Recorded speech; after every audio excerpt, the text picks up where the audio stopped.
The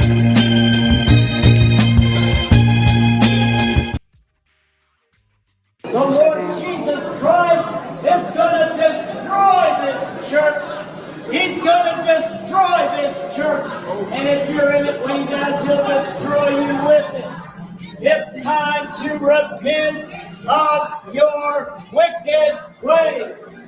Race baiting, stirring hatred among the children of God, people that would come to Christ and won't because you make his name a laughing stock of you blaspheme the name of Jesus Christ with your harlotry, with your whorishness, your wickedness. This white evangelical nationalist pastor had the audacity, he and his wife, to get out of his car, as you just saw, and for propaganda and disturbance, filmed themselves coming into our church, using hate speech, condemning us with wrath, judgment, and correction completely out of order.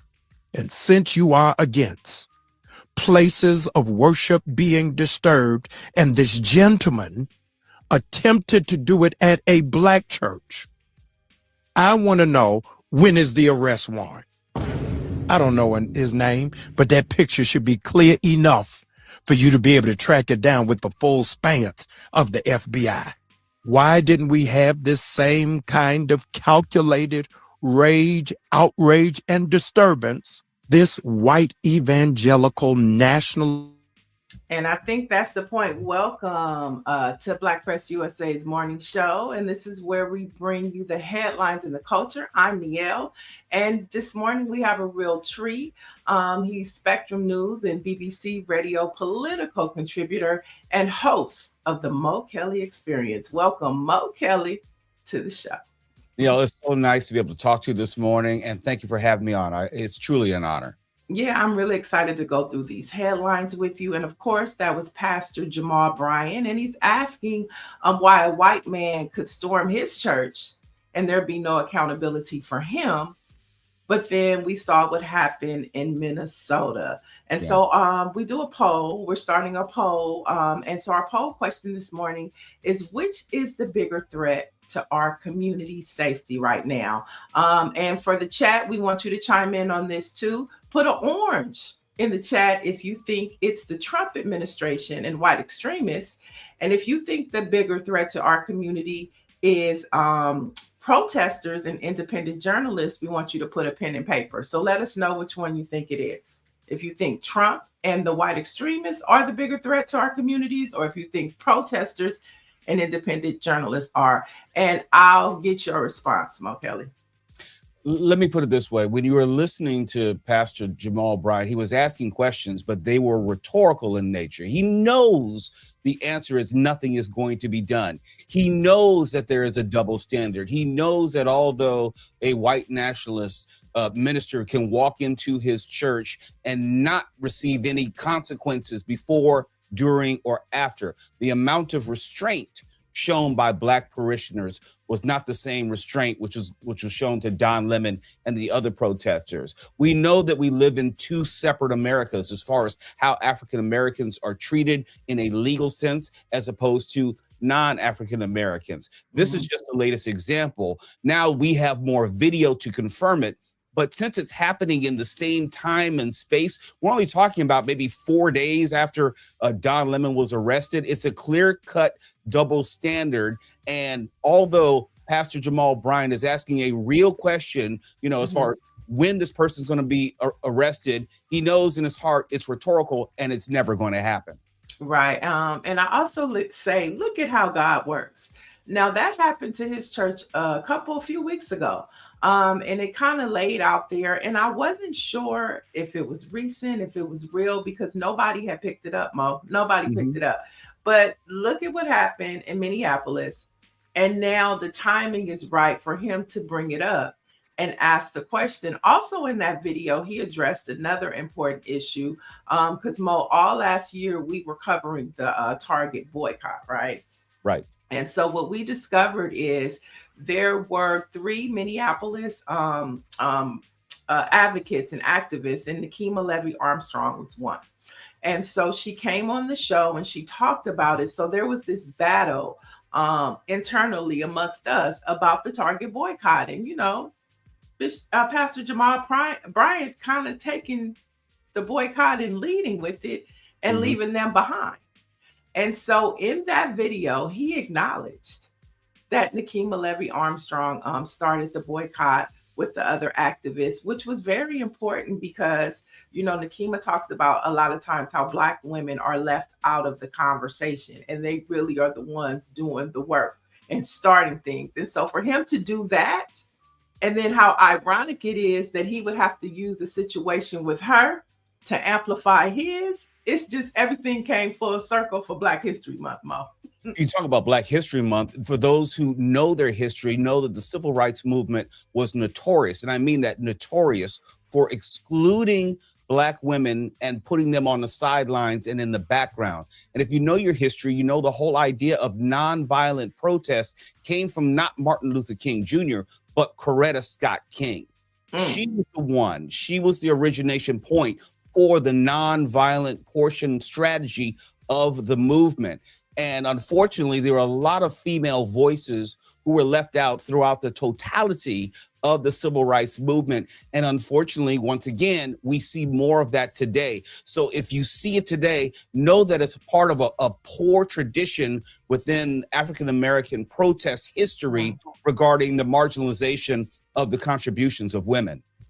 I love that because since it's Black History Month, let's talk about it. You know, when you were talking about civil rights, I think about Dorothy Irene Heights. You know, when we talk about the Big Six and you see that picture, she's not in it, but she's arguably one of those individuals. She has that iconic picture of her sitting in Lyndon B. Johnson's office with her leg crossed, okay, telling him what it is.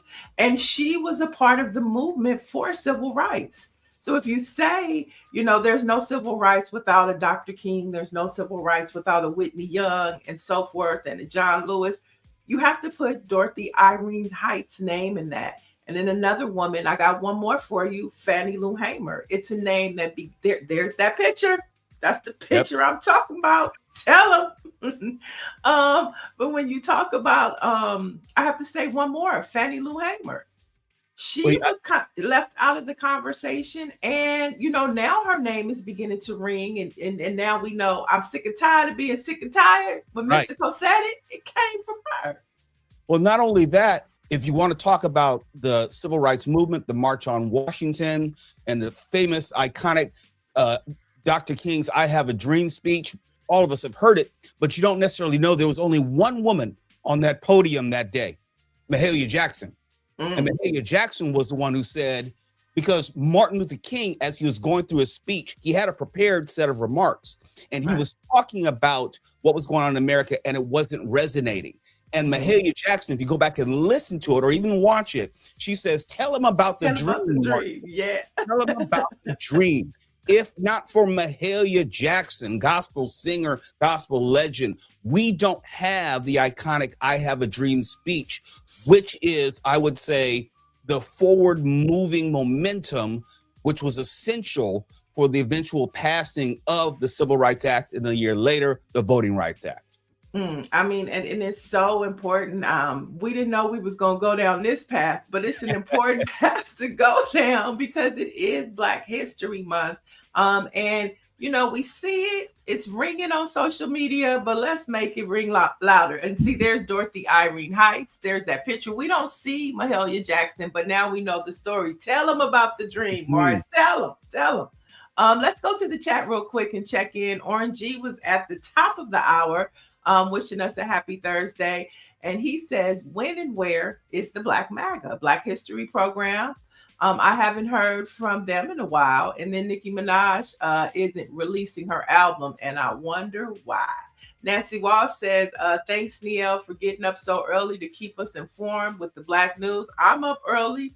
Mo Kelly's on the west side too, so we both up early. Real early. Orange G says no arrests, no DOJ, no FBI, no investigation. And that is what you call white privilege. Dr. Mellon says, arrest them now, and they're giving oranges along with cricket meat. And so the chat is chatting and they dropping oranges in. And then we have tell them about the dream. Dr. Marilyn said, and Orangey says, Mahalia Jackson is from New Orleans, where it's Mardi Gras time. That's right. I got on my green for Mardi Gras. So we'll see what happens with this Reverend Jamal Bryant situation, because he does bring up a good point, and such a great example, right?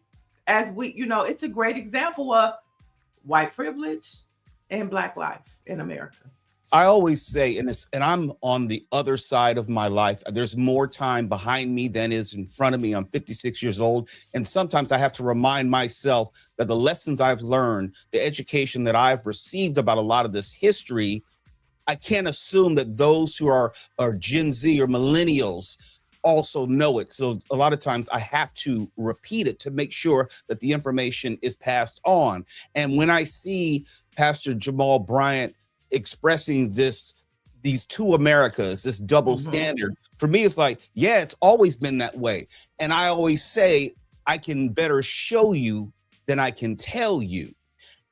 This generation, not to their detriment, but this generation may not have experienced the same types of overt racism that I and Gen X may have experienced. And for some people, it is an eye-opening experience. Right. This is the first time that they're really seeing it and experiencing it. It's not abstract, it's personal, it's visceral, and it's real. And so sometimes we in the older generation, now I think it's fair to say we're in the older generation, we have to make sure that we continually remind folks that what you're seeing now, it's not new. In other words, history may not repeat itself, but it damn sure echoes.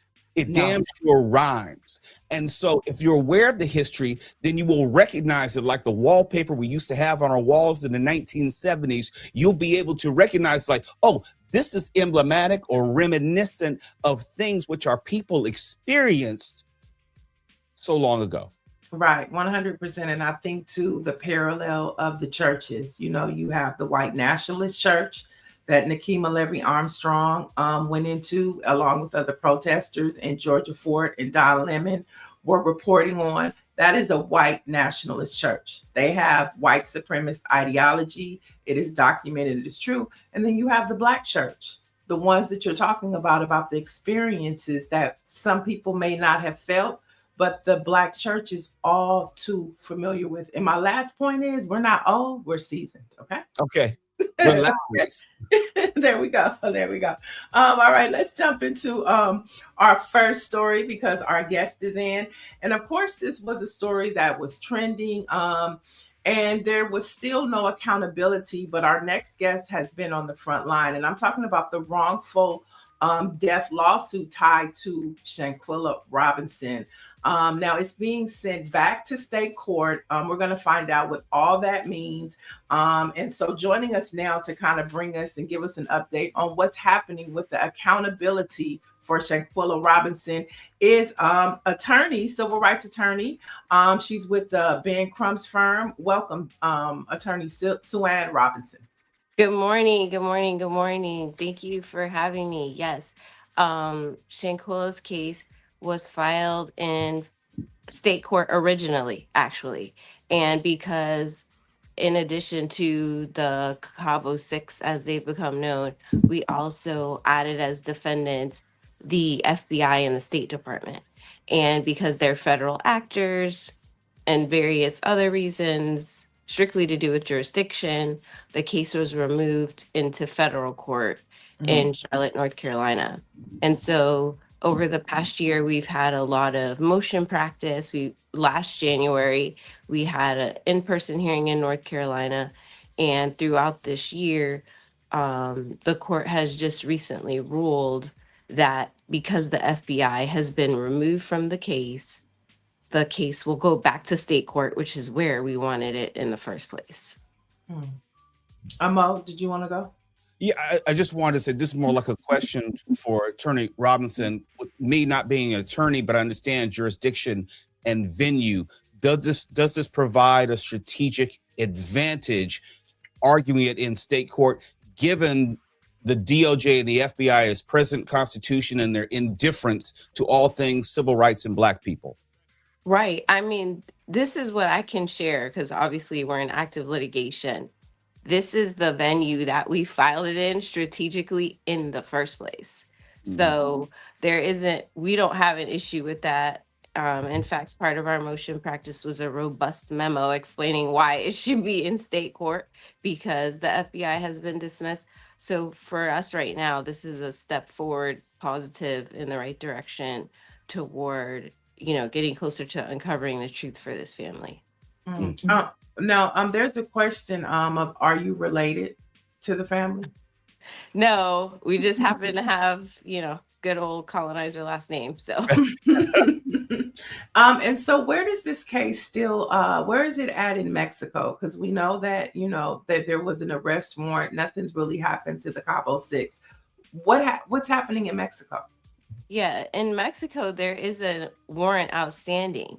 The issue is the subject of the warrant would have to present themselves in Mexico to be subject to that. And so that's what we've been arguing in the case, that even though there may be arguments by the members of the Cabo Six, that, hey, if the court sends the case to Mexico or dismisses it and forces us to have to pursue litigation in Mexico, of course they would show up.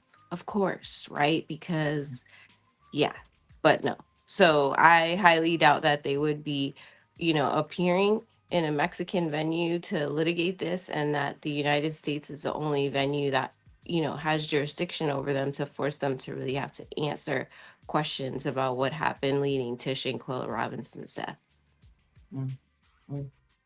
All right. Is there anything else that you think that our audience should know about the case or you want them to know? I think that the most important thing is to share accurate information about the case and what's happening with the updates from reliable sources, obviously, such as yourselves. And that's really at this particular junction what we need to do. Now we're going back into state court. I urge everyone to stay up to date on what's happening from reputable news sources and continue to send prayers to the family, because obviously, it's like a roller coaster, because from their perspective, there's a lot going on, there's nothing going on, but we're always working behind the scenes. And so it's an emotional roller coaster for the family. So continue to keep them in your prayers. For sure. Now you're here in LA because yesterday you were at a press conference with Ben Crump to file former FTC complaint against the YouTube and Google on behalf of Black public figures impacted by what you're saying is the monetization of false content. Can you break down what this complaint is all about? Yeah, well, it originated with Judge Faith Jenkins and her husband, Kenny Lattimore, doing their own research and trying to figure out why, in the course of 2 weeks, Google was verifying a ton of stories stating that they were divorced, when in fact they were not divorced and were perfectly fine. So they started doing research and uncovered that it's actually foreign bloggers in Pakistan, India, and Russia, to name a few of the countries, who are posing as Black media and releasing these stories in a way to cause virality over several channels. And it impacts disproportionately Black public figures because because they pose a certain way, like they'll call their blogger channel a certain thing, and they'll also say that they're registered in the United States. And so it's easier for the viewer to believe, oh, this is a credible source because they're in the United States, but they're in fact not in the United States. So we're essentially asking the FTC and the Attorney General of California to get involved to investigate this, because YouTube and Google currently are not taking accountability, in the sense that a lot of the channels, even at the press conference, we talked about Stevie Wonder as well. He's joining in the complaint, because if you Google Stevie Wonder's death, even right now, he's perfectly alive and fine, but there's all these videos stating that he's not. And so there has to be a way for YouTube and Google to step in and prevent that, and they haven't as of yet. So we're hoping that the Attorney General will definitely look into this as a fraudulent and deceptive business practice, because they're able to monetize misinformation. And so the incentive is to put more out there. If they can make it trend, they can make it accurate, they can make it true. And that has, far reaching effects outside of this one particular family, but it has disproportionately impacted Black influencers and Black public figures. Mo? I was wondering, do we know, and I have great affection for my fraternity brother, Ben Crump, do we know, as far as an estimate, it's like how many millions of dollars are we talking about? What's the ballpark? What's the range of malfeasance we're talking about here? Well, they haven't, YouTube and Google hasn't been fined in this current initiative. I mean, the goal is really to get to the point where, there are regulatory controls that are in place so that YouTube and Google have to essentially force someone who's setting up a page to indicate that they are overseas. Because the issue is, even if you could sue the overseas actor in their home territory, it's being monetized by YouTube and Google here from the advertisers. Yeah. So they have an ethical duty to make sure that, okay, this information is accurate. And they do some sort of vetting, some sort of fact checking. It just seems that disproportionately, when it's Black influencers and Black public figures, it's not happening as fast as it needs to.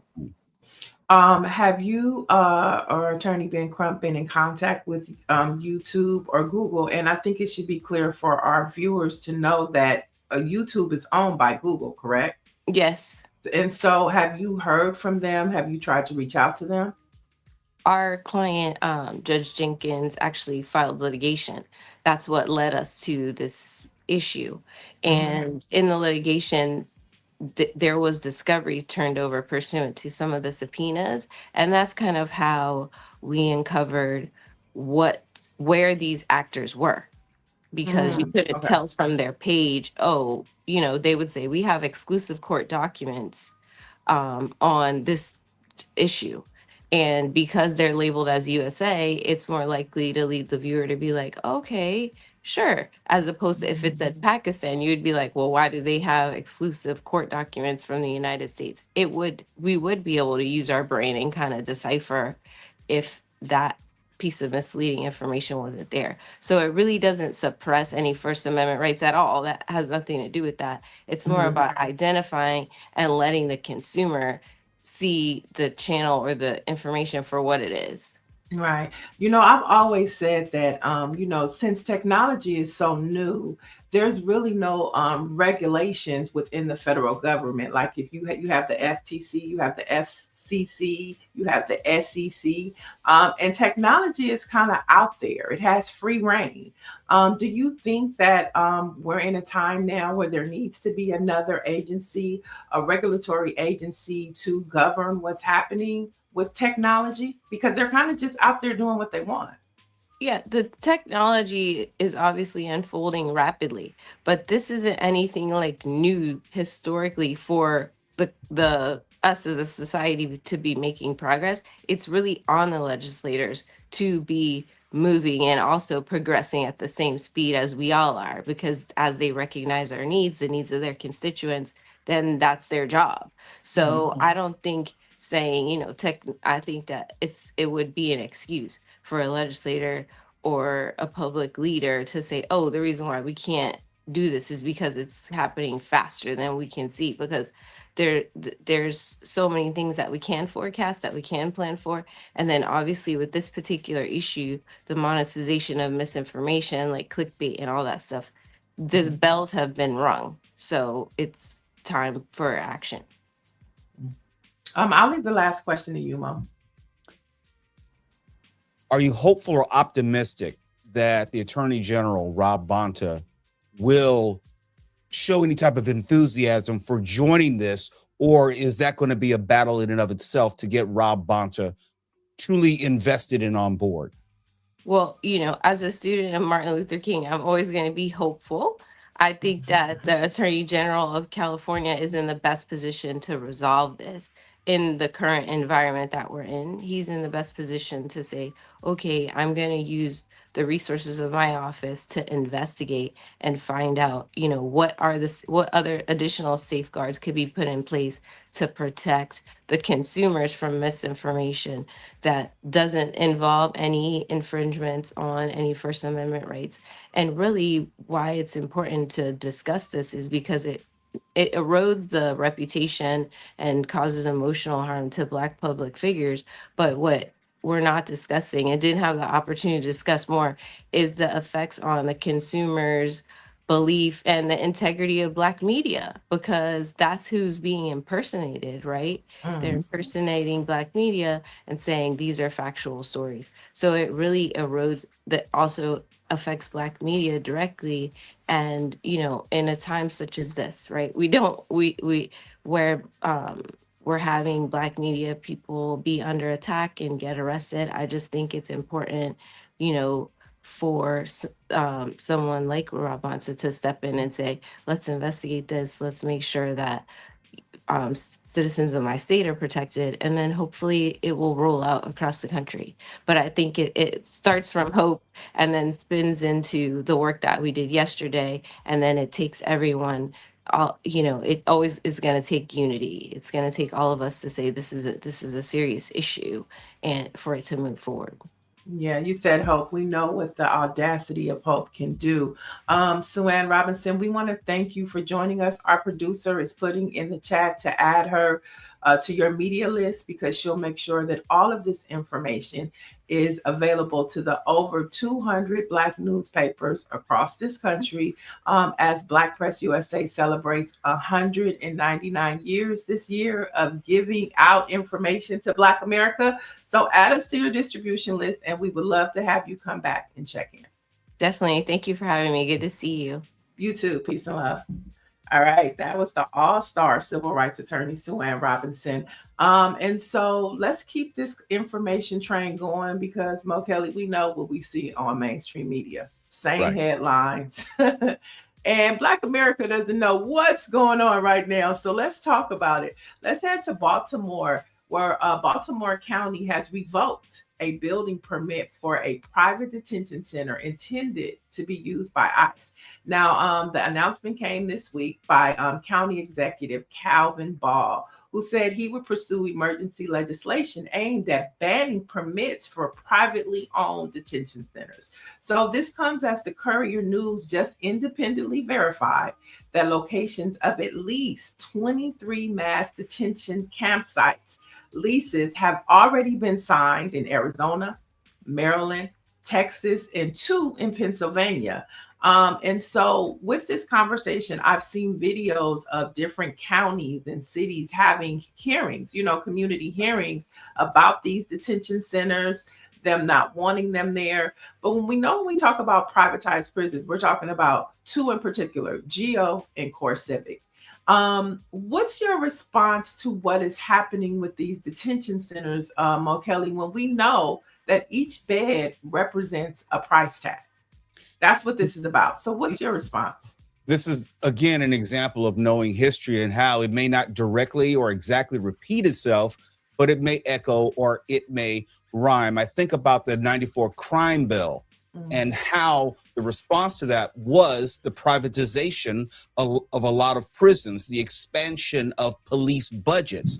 The overall idea of policing back then, Black bodies, has now evolved to brown bodies, but it's going to be inclusive of Black bodies. So we've seen recently the expansion of law enforcement in the form of ICE, the explosion of its budget, and that fight, which is continuing on Capitol Hill.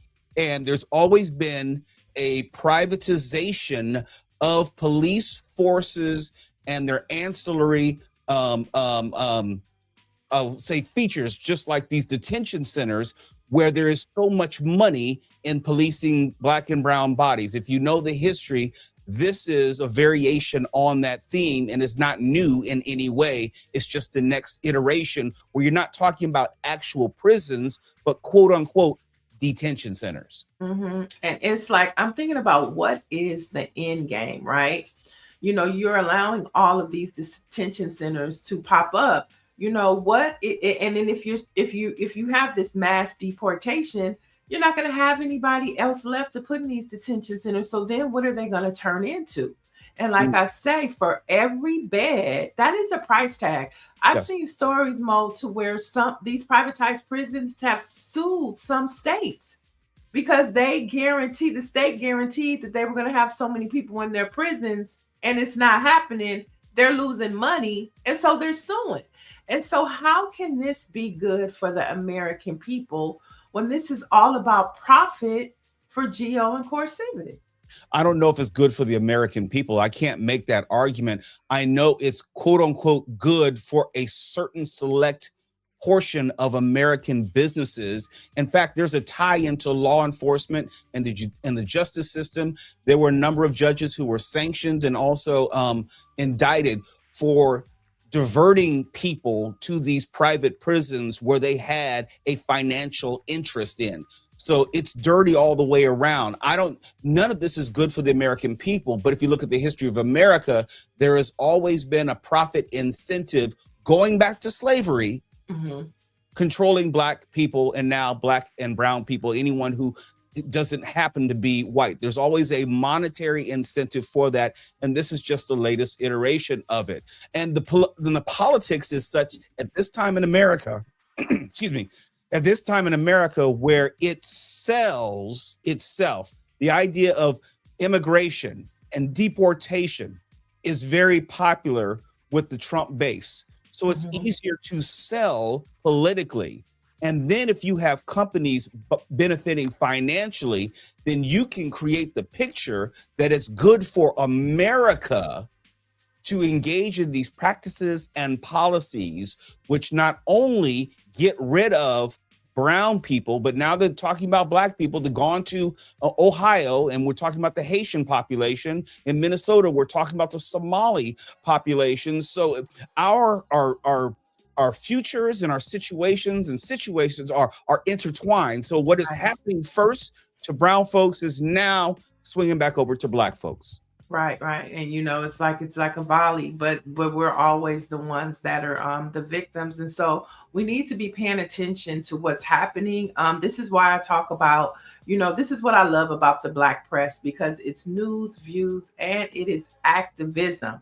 And so the activism and the call to action as we talk about this is, you saw that there are hearings being held in your local city council meetings, in your local county meetings. And in those meetings, they have time for you to talk and voice how you feel. And this is where people power comes up, right?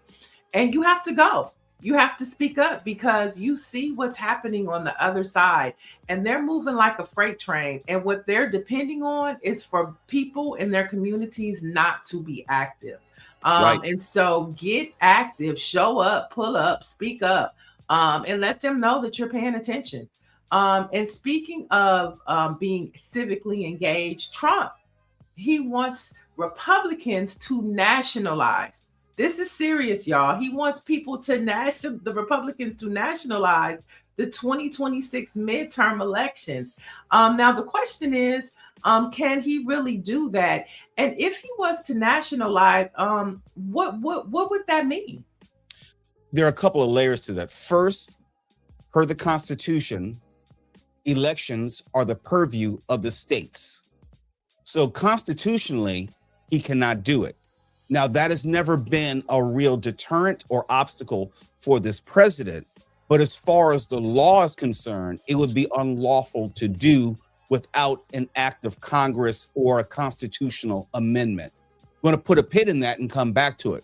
But this president means what he says. And when he says nationalizing the elections, he's only talking to the Republican Party. So he's talking specifically from a partisan standpoint. He's not saying like Andrew Young, know your history. Andrew Young was talking about having a national day for elections. It was called Why Tuesday. No, this president is talking about federalizing them for the benefit of the Republican Party. And he is asking the Republican Party to do it under the auspices of the rest of the country. So your question is, can he do it? Not legally. Will he try to do it? Absolutely. And we've seen the first steps already with the commandeering of the ballots in Georgia, and you will find other cities. In fact, in the most recent cabinet meeting in press gaggle, he said he wants to take a closer look in Atlanta. He wants to take a closer look in Detroit. He wants to take a closer look in Milwaukee. What do those three cities have in common? Black leadership. Black folks. Yes, high black populations. So it's not even a dog whistle, it's a bullhorn. He's making it very clear. His idea of federalizing the elections is another way of voter suppression. If anyone wants to tell you that, hey, we should have nationalized elections and we should have a uniform way of doing elections, tell them just read the Constitution, that document you supposedly love and you sleep with under your pillow.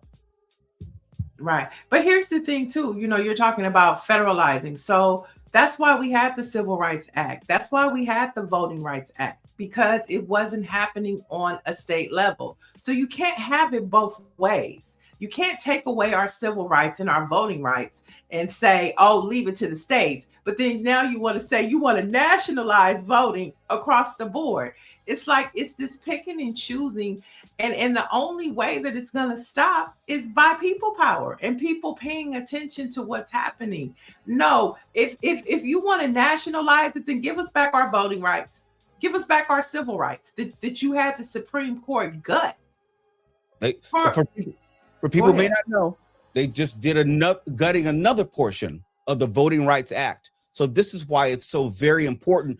The preconditions and the enforcement mechanisms that we had in the 1980s, talking about old folks like me, the seasoned folks, there you go, exist thanks to Supreme Court Justice John Roberts, Chief Justice. So the Voting Rights Act, which protected against states doing the gerrymandering and the poll taxes and all the silly things that we see going on in like Georgia and other states.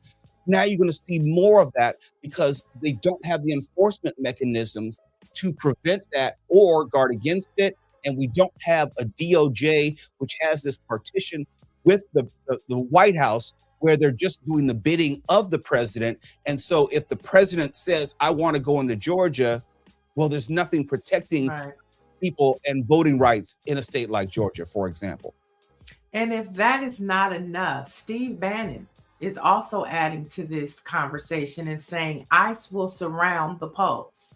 So you talked about voter suppression. Yep. It's another layer to it. Now, Bannon is calling for immigration agents at polling sites during the midterms in November, a proposal that elections officials are beginning to fear even more. Now, Bannon has no formal power, but is an influential figure on the far right. And we know that he has very close ties to Stephen Miller. And I talk about this all the time, Mo, about how Stephen Miller comes out of Steve Bannon's camp. Stephen Miller is in the White House because of Steve Bannon. When Steve Bannon was first in the White House, they were at Barkbright together. And so if you think that Steve Bannon, is not involved in what's happening with these ICE raids, with the calling of these ICE federal agents, you better think again. Because he is very close. And I always say this too, Mo, they've stopped letting you know and keeping public record of who's in and out of that White House. So you don't know who's going in and out and what's happening, but just know that Steve Bannon is very close with Stephen Miller in that White House. And not only that, if we've learned anything, you take them at their word, okay? Project 2025. Some people didn't believe it. Some people think that they would not be able to enact it. But here we are a year and a month in to the second Trump term, and they're going straight down the list. And when we talk about ICE at the polls, if you don't know your history, once again, it's another form of voter intimidation. Now, what will be said on social media is like, well, why do you care about ICE at the polls? Are you worried about undocumented immigrants not being able to vote? No, it has nothing to do with that. It has to do with voter intimidation. If I am a legally documented brown person or a citizen, and I know that I may be harassed or even detained by ICE because there is sufficient evidence to show and demonstrate that citizens have been detained. Right. Latinos have been racially profiled who are here legally, people here on with asylum claims. That can be deterrent enough to keep people away from the polls. If you feel like you're going to be detained and possibly deported to a prison like CCOT, or deported to a country which is not your point of origin, that is a form of voter intimidation, which heretofore would have been protected against by the original version of the Voting Rights Act. All this works together. And if you got the Voting Rights Act, you open the door for polling practices like these. And this is another form of voter intimidation and voter suppression, which we saw in the 1960s, where Black people would come to the polls and you would have law enforcement discouraging them from, or I should say us, from voting. And they would have things like a poll tax, so they give you a constitutional quiz and make sure that you knew enough about America, so you had the quote unquote privilege to vote. This is history rhyming again. Right. And don't forget, we might go as far back as guessing how many jelly beans are in the jar. Yeah. You know what I'm saying? And that goes back to when we first started the show and you talked about knowing your history. Like if you knew that at one point in time that you had to guess how many jelly beans were in a jar, or you hear the stories of like when Oprah Winfrey talks about her great-grandfather walking all the way to the polls just to be rejected.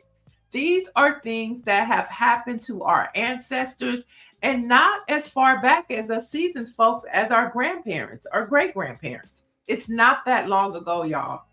And they're moving at a rampant pace to take us back. And so that's why we're talking about the midterms. We're talking about what's at stake. Know what's happening in your local elections. I know we have primaries in various states coming up in March, in June, leading up to November. So it's not just about November, y'all. It's about these local elections, these primary elections, to even get your candidate to November. Right. All of this is at play. So make sure, and all you have to do is go to your Secretary of State.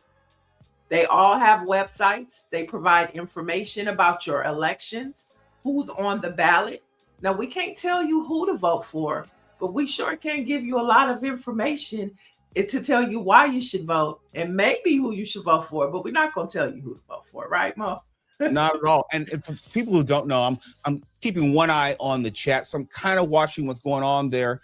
And there are a lot of trolls in there, and there are people who are making an assumption that I'm a Democrat. I'm an independent. I don't tell you who to vote for. Hopefully I can help inform you, give you some history, some context, but I say vote your own personal interest. Why? Because I don't want anybody else trying to tell me how I'm supposed to vote relative to my interests. I just want you to be an informed voter, and I want you to be an engaged voter, and I want you to be a consistent voter. It means not only voting once every 4 years, but every time there's an opportunity to vote, be it for local comptroller or insurance Commissioner, sheriff. It does not matter. Because here's something else. The midterms are coming up in November. Back in 2022, for all this talk about voter ID and voter fraud, only 46% of registered voters actually turned out to vote. So the majority of registered voters stayed home. For all the talk about election integrity, the majority of registered Americans did not give a damn. And that's what people need to understand. So you have a minority of people having a disproportionate and outsized impact on who our future leaders are going to be, and policies by extension, just because they showed up at the polls. All right, we're going to leave that right there. And we're going to talk about more media and journalism interesting conversations that are happening when we talk about independent journalism. And a lot of people are from corporate journalism is moving into the independent space, and stories like this are why the Washington Post has laid off 1/3 of its newsroom for this 150-year-old institution. Now, I'm talking about layoffs in sports coverage, international, metro. The paper's podcast are among those hit the hardest as the storied newspaper cuts back amid declining revenue. Thoughts on this, Mo Kelly? I have a bunch. Again, I'm going to tell about my seasoning now. I grew up in a time where you had major news outlets, television, print, audio, which were not owned by singular individuals. And if they were owned by singular individuals, they did not put their political imprint or footprint on the media outlet. Okay. And I could go into a long diatribe about broadcast versus cable, but my point is media was its own entity. You had people who were doing the work that was needed to be done. Like if you talk about Watergate and what happened with Nixon and his eventual resignation, that was the Washington Post. Right. And the independence of the Post to freely pursue the Watergate scandal, which led back to the president and the White House tapes. That can't happen anymore because you have these individuals who have political interests aligned with the president manipulating what is or is not going to be reported by these outlets. And let's not forget, these 300 Washington Post journalists who were fired happened in the same space and also news cycle as Jeff Bezos, owner of the Washington Post and Amazon, dropped $75 million on the Melania documentary. So it's not about money not being available to help true journalism. It's about manipulating what you and I may see or deem quote unquote credible and important, because you're not going to find any legitimate criticism of this president or its administration in the Washington Post, or here in Los Angeles, the Los Angeles Times and its billionaire owner, Patrick Soon-Shiong, who refuses to have any type of alternate voices in his newspaper, including not even allowing the editorial board to endorse Kamala Harris in the most recent presidential election. So there's a distinct difference as far as what legacy media was doing in the 1970s and 1960s versus its importance and relevance and its role today. I mean, you just dropped a lot of jewels, a lot of nuggets. But one thing that, as you were talking, I was like, that's what makes the Black press so valuable, especially in times like these, because you can go back, you know, as far as Frederick Douglass. There was never a space for Black folks to speak truth to power. But through generations, they have. And now they've grown to over 200 plus publications across this country, you know, and Black press may be struggling, but they make sure every Thursday, every week, people get their papers, and you find out what's happening and what's at stake. So I think as I hear you talking, I feel like there's a renaissance that's happening, especially in Black news, because we're going to be the only ones bold enough, you know, because it takes courage too, right? It takes courage. It takes courage because there are, I don't want to say just consequences, there's real danger out there. And again, there's a history lesson in all this. How did Dr. King manage to get, I don't know, hundreds of thousands of people to the Washington Mall on a certain day in August at a certain time when he didn't have a TV show, he didn't have a radio show, he didn't have a news column? How did that happen? The Black press and the Black churches, which we've all talked about today, spread the word. So there is a communication through line through all of this, the need for Black media to make sure that African Americans are informed about the issues which are most important to us. And that is separate and distinct from your favorite cable news show. That is separate and distinct from your preferred radio program or your preferred newspaper. It's about the specificity of these issues that we're discussing right now and making sure that there is some sort of communication through line for for all of us all around the United States. The black newspapers in the 1960s are just as relevant today. Now, it may not be the physical paper copy that we're all accustomed to. It could be YouTube. It could be social media. But these are the same outlets 60 years later doing the exact same work that is oh so necessary and essential. Right. So make sure you go follow us at Black Press USA on all social handles. And that's where too you can find your local black newspaper. Because there's one in every city, especially if you live in an urban city. There is. And even if you live in Colorado, okay? Right. They're there too. They're everywhere. So get involved, but first like and subscribe to Black Press USA. Let's lighten things up. A big sports weekend happening. Sports is dominating, but first we want to start with ladies in sports, women in sports. So the WNBA and the Players Union met for 3 hours this week, Mo. But they still didn't come to a deal. So the league's most recent offer would guarantee a maximum base salary of $1 million for the 2026 season. And that could reach for the players 1.3 through revenue sharing. And I think it should be noted that that's up from the current 249,000. And it could grow to 2 million. But the women are saying, not really biting on that just yet. I'll throw it over to you. No, I get it and I understand. And I followed the WNBA before it was the WNBA, it was the ABL. So I know this and its history very, very well. The women in the WNBA deserve more money. But if they know the history, once again, they are at the point where the NBA was in the late 1970s, around the time that Magic and Bird came in the league. The NBA at that time was losing money hand over fist. It was not a popular league. It did not have any television deals. The finals were tape delayed and shown at 11 o'clock at night.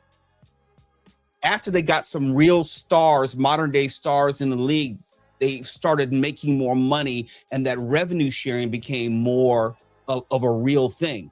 The WNBA is just starting to make some money, get those national TV deals where you can see the top games of the week on ESPN and other sports outlets. And there's much more merchandise.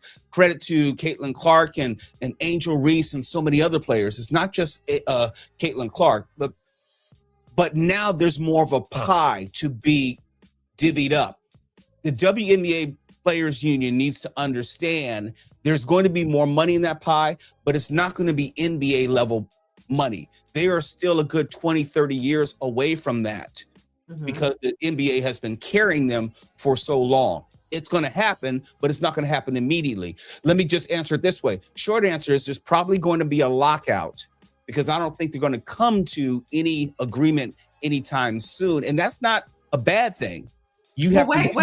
So the season is supposed to begin May 8th. So you don't think they're going to get to May 8th? Yeah, I think there's a distinct possibility that they will not have a consummated agreement, which may disrupt the beginning of the season. Again, if you look at the NBA, it's happened a number of times with the NBA, a few times in the past 20, 30 years with the NBA.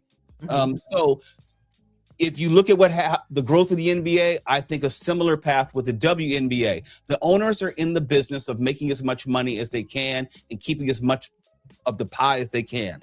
The Players Union, they want to keep as much money. And there's going to be that push and pull until the WNBA can demonstrate, the Players Union can demonstrate that they have enough leverage in a lockout situation that the owners and the league do not want to suffer through. Because the owners at this point said, well, we've been losing money for years. So what? So the owners have a little more leverage and they can hold out a little bit longer, I think, than players can, because we know most of the players are not making a lot of money. They've had to play overseas. Now they're playing in Unrivaled, but they don't have the type I wanted to ask you, what is the Unrivaled factor to you? Do you think that is playing into why the players are like, we got options. So if y'all don't get it together, we can go someplace else. Well, I don't know if the Unrivaled can satisfy or help all the WNBA players, but it does, like a rising tide lifts all boats. there's much more popularity for women's basketball overall. And that adds to the leverage. Look, if Sabrina Ionescu is going to be playing in Unrivaled, or Caitlin Clark's going to be playing in Unrivaled, they're still going to be buying the WNBA jerseys. You know, they're still going to be buying the WNBA tickets. It's almost like it's not connected to the WNBA, but it helps the WNBA. All right, let's go to the NBA, where LeBron, the Lakers, and conversations of retirement are swelling, all because of a podcaster. I'm talking about NBA insider Jake Fisher said during a live stream this week, the Lakers are ready to move on from LeBron James.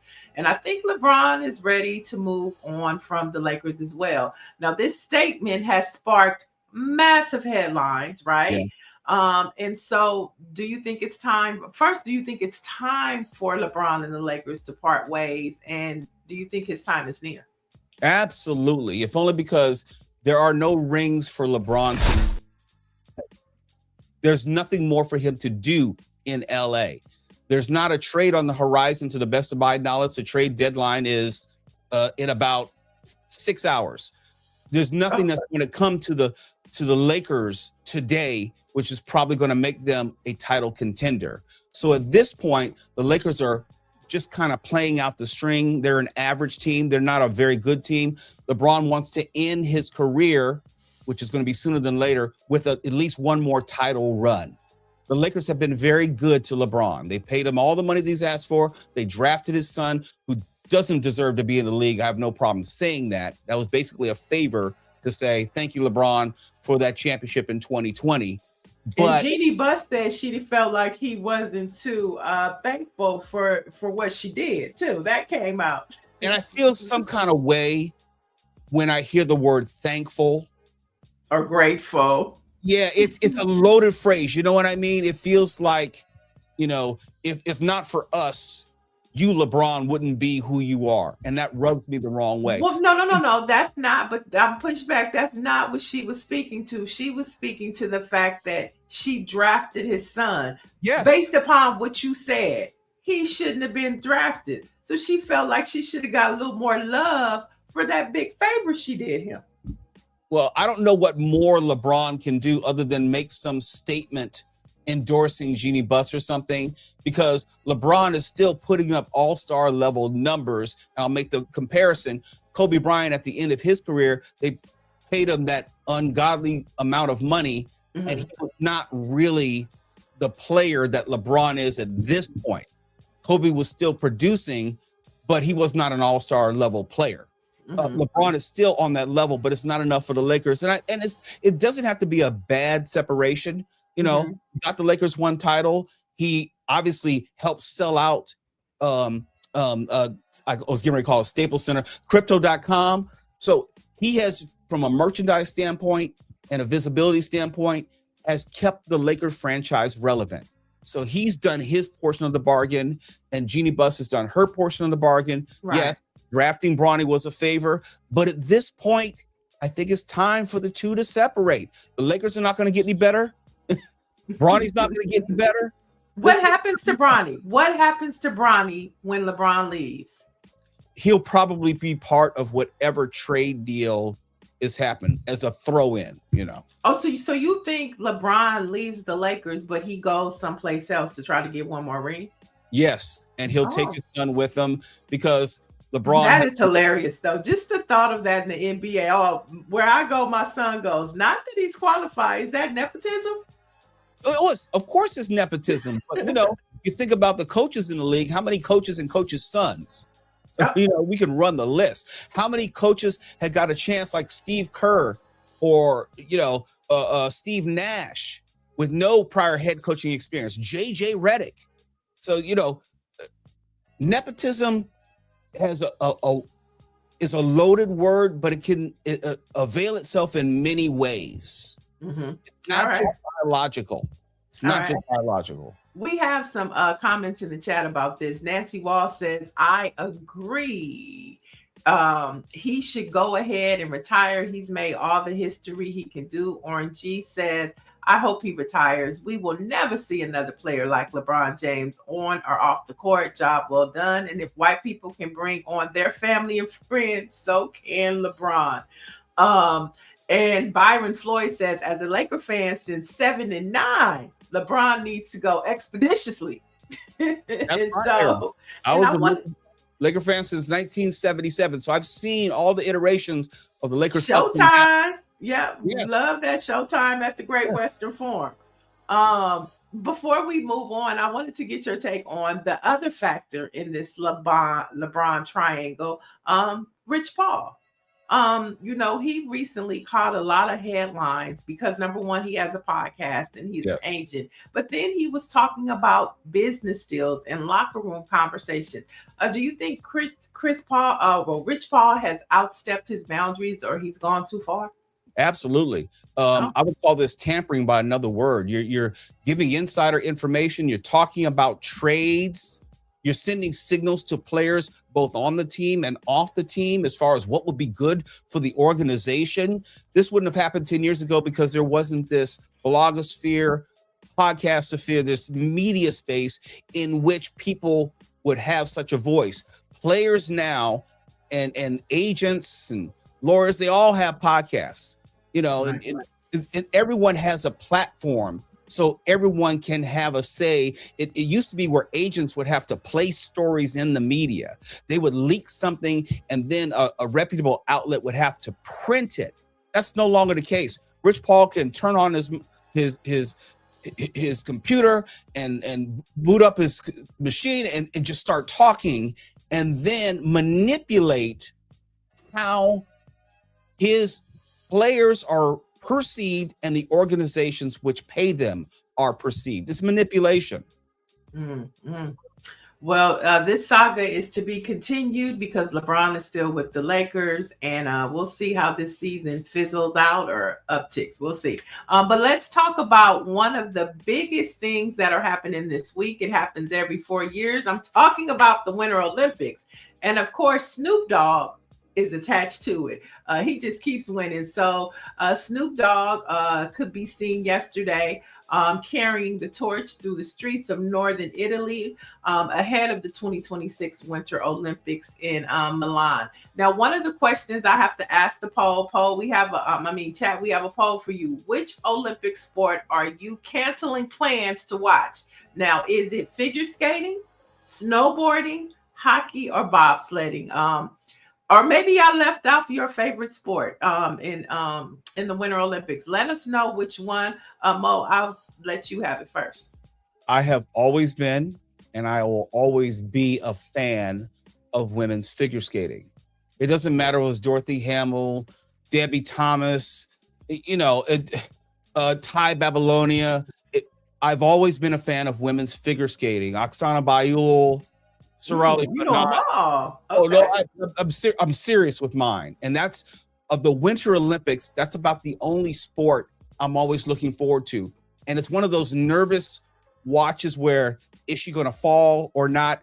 And the women's figure skaters, for me, demonstrate more of the difficult routines and the drama that I don't see with men's figure skating. Oh, what about the couples?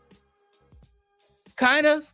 Yeah, sometimes you had Ty Babylonia and Randy Gardner, but they don't. If you were to go through history, not many of them come to mind. The couples, but like I said, you'll know a Peggy Fleming, you will know a Dorothy Hamill, you will know all of the Debbie Thomas, Nancy Kerrigan, Tanya Harding. There are stories which are connected to not only their careers but their Olympics. So Tanya was the one that hit the lady in the knee, right? Tanya Harding hired Jeff Gillooly to hit Nancy Kerrigan in the knee to get her out of the Olympics. And I know all that. And there is a movie on Lifetime did a movie. You can go watch it. That's a real true story. True story. Yeah, I was working in sports radio at the time when it happened, so maybe that's part of the reason why it's always been so fresh in my memory. But yes, I was working sports radio for the Jim Rome radio show while that was unfolding. Another person that people are going to be watching this weekend is Lindsey Vonn, who recently announced she will attempt to compete after she has a torn ACL in her left knee. Dangerous or courageous? It's Both. ridiculously dangerous. I don't know what she has to prove at the age of 41. I'm not age shaming here. I'm saying, like, your best years of downhill skiing are behind you no matter what. And you going out there with an ACL injury, I don't care if it's slight or major, can have a deleterious impact on the rest of your life. Right. Walking, it's like, what is it you're trying to prove? I'm not rooting against her. I'm rooting for her. And it's like, I understand the amount of work that you've put in to get yourself in a position to be able to make an Olympic team and compete.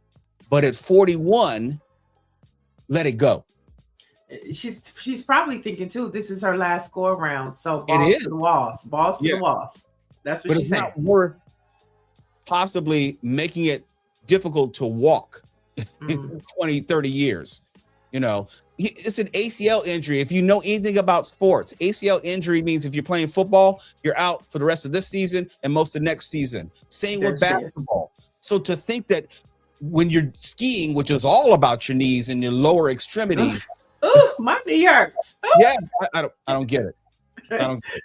Well, so that's why everybody's going to be tuned in this weekend to see if she can make it happen. So you guys, the winter opening ceremonies for the Winter Olympics starts tomorrow on NBC and Peacock. And you can catch the games on NBC, Peacock, USA Network, and CNBC. So with that, you know what I found interesting, Mo, is that NBC and Peacock, they have the Olympics and they have the Super Bowl. Yes.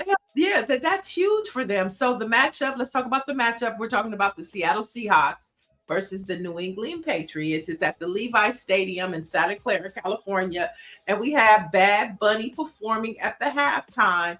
And so first of all, who are you going with? And what do you think about Bad Bunny doing the halftime show? I am a Los Angeles Rams fan. I will never, ever root for the New England Patriots for anything. Never, ever. Oh. Now, I don't want Seattle Seahawks to win because they beat my Rams, but I can't in good conscience root for the New England Patriots. So at least in my mind, I'm say West Coast, West Side, Seattle, Sam Darnold, their quarterback, played at USC. So I'm trying to in the headspace where I can root for Seattle. There's an LA connection. Well, I'm going for Cardi B and Stephon Diggs. So whatever team they own, that's who I'm rooting for. I'm like Issa Rae. I'm rooting for everybody black. So in the Super Bowl, I'm rooting for everybody Cardi B and Stephon Diggs. So I'm sorry. You don't have to be sorry. Just they don't win. I hope they win. I want to see Stephon Diggs get a ring. I want to see Cardi B come on the field with whatever color hair she has. And there are rumors that she might be performing with Bad Bunny. Thoughts on that? It's possible. There are rumors of Green Day also taking the stage. Who knows? Someone in the chat said, I still haven't heard Bad Bunny's music. Who is he? Let me tell you very quickly who he is. He's a 6-time Grammy winner. He just won Grammy Album of the Year. He's the world's most streamed artist, even eclipsing Taylor Swift. He's won some 54 Latin Billboard Awards. He's won 17 Latin Grammys. He is one of the biggest music artists in the world. And if you, the big cheese, don't know who he is, that's your fault. That's your bad. And it may not be, and I always say not everything is for everyone.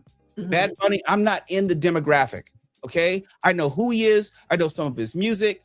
I can speak Spanish, not fluent, but very close to it. So I can appreciate who he is and what he does. Bigger picture, I can appreciate what the NFL is doing. If you don't know, the NFL is going to have 6 international games in 2026 on 5 different continents, and they're going to be mostly in Spanish-speaking countries. Can you put it all together now? They're speaking to a world audience. This is not political. People need to understand When you have Bad Bunny, you're talking about the world audience that they're trying to develop. They have an NFL Europe division of the NFL. They have an NFL Africa. You may see games in Africa in the next 5 years or so. They're speaking to the larger part of the world. They're not speaking to flyover country and conservatives in America. That's so small-minded and myopic. It's not about the folks they already have. And I'm thinking, like, if you're boycotting the NFL because of Colin Kaepernick, or if you're boycotting the NFL because of George Floyd and they had end racism in the end zone, well, you shouldn't have been watching in the first place. You shouldn't even care. So Bad Bunny makes sense for an organization, an entity wants to be known and beloved the world over. They're not worried about South Dakota. And I know it hurts when people hear that, but they don't give a damn. Okay, so I mean, with that being said, they're going worldwide. Yesterday we had attorney Griggs on out of Atlanta. He's a civil rights attorney, and we were talking. He's representing the coach from Tuskegee. Yes. And what happened there? So we were talking about the NFL and them hiring 10 new coaches and no Black representation at all. And one of the conversations, or the people in the chat, said that maybe it's time for us to start a new league. Being that the NFL is 70% African American, they don't want African Americans in leadership. Now you're talking about them going worldwide, like we were talking about the WNBA and Unrivaled. Is it time for another football league? They've tried different football leagues. There was the USFL in the 1980s. They tried to bring it back more recently. They had the XFL. There have been competition professional football leagues, but when you put it within the confines of African Americans, this has been a long-standing debate, not just on the professional level, but the college level, especially with NIL today, where Black athletes are being asked more and more frequently, why are you going to the big name schools? Why don't you go to the HBCUs? You can still get your money, NIL money, at the HBCUs. What would happen if all the Black talent stayed away from the big D1 schools, the PWI institutions, and went to HBCUs? Yeah, it's an intriguing thought experiment, but it's just never going to happen. There's too much money, and I don't like to police other people's money. If there's someone who thinks that I have a better chance of making to the NFL and making money and getting my family out of poverty if I go to the University of Georgia as opposed to Mississippi State or Alcorn State, I'm not going to begrudge them. I understand that these are business decisions being made. Long story short, to answer your question, it ain't ever going to happen. We're not going to be able to marshal the 70% of NFL football players away from the NFL who are offering 7- and 8-figure contracts to work with a startup league, going back to our WNBA conversation, which may not be solvent for many years. And if you look at the USFL, folded, XFL, folded, the UFL, which is going on right now, on the verge of folding. No, you're not going to be able to get people to get on board with that. All right, so we're stuck with the Super Bowl, y'all, which airs this Sunday on NBC. So NBC is going to be popping this weekend. You can catch the Olympics as well as the Super Bowl. It is sports season, y'all, so enjoy. Let's get into some Black history facts before we wrap things up. Today in 1990, Barack Obama was elected as the first Black president of the Harvard Law Review, which was a key milestone in his early career. There you have it. And then next, we're going to fast forward to 1995, where unfortunately the issues that we've dealt with in the past, we're dealing with today. Today, we remember the life of Trayvon Martin, who in 2012's death spurred the nationwide protests, and it birthed the Black Lives Matter movement. And so those are your Black history facts for today. Do you want to chime in, Mo? No. You're doing wonderfully. I really as far as Black facts, but let me say this. I will say this. And there may be people in the chat or people that understand. It's like, why do we celebrate the first this? What about the first that? Why is it we need to hear that it's the first woman? Why is it the first African American? Why is it we have to keep bringing that up? I'll tell you why. And here's the answer you can take going forward. It is a necessary reminder of the doors which were once closed, and also an acknowledgement of the new rooms in which we've been able to enter.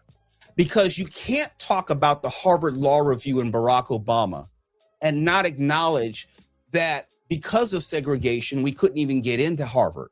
We could not presumably become the editor of the Harvard Law Review.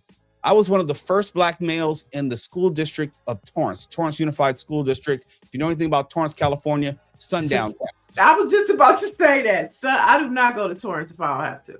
Yeah, but what I'm saying is there are still places in which we were not allowed.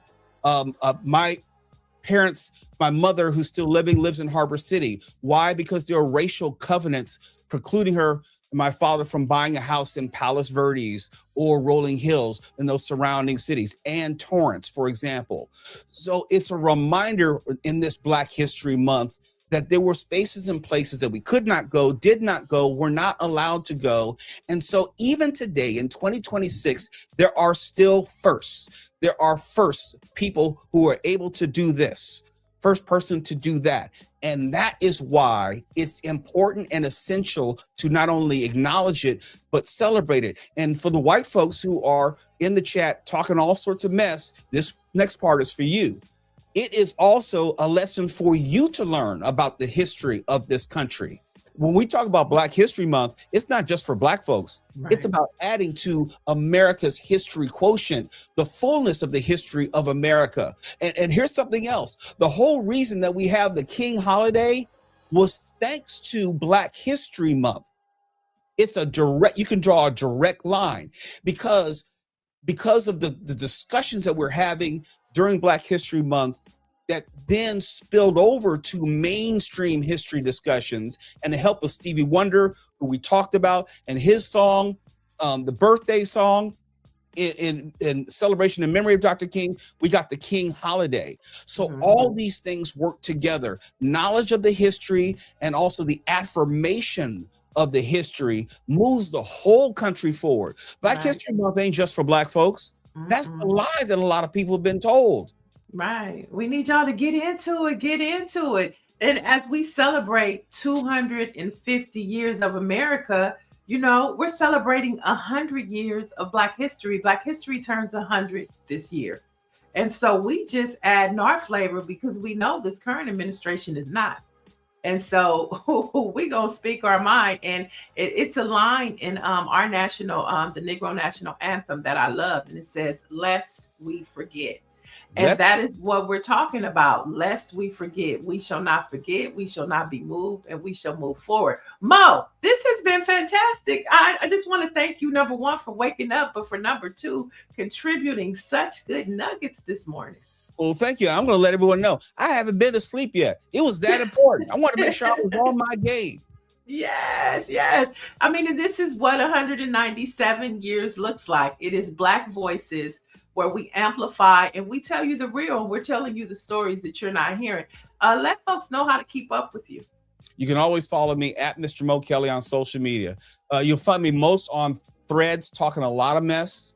You'll find me on Instagram at Mr. Mo Kelly, MrMokelly. You can check out my podcast, The Mo Kelly Experience, where it's more of an amalgamation of all the work that I do, the conversations I have. Sometimes it's serious, sometimes it's silly, but always insightful. And we want to have you back because I watched Wag the Dog last night because I saw one of your posts, and I have to tell you, appropriate? Was it what? Was it appropriate? It was very appropriate. I thought that the Hoffman gave me the feel of an Epstein, kind of. Yes. This is how everybody came around. But I have to have you back to talk about it. See, that's my bait. All right, y'all. For the latest in Black news and headlines, you know what to do. Head on over to blackpressusa.com. And we'll be back tomorrow. Peace and love.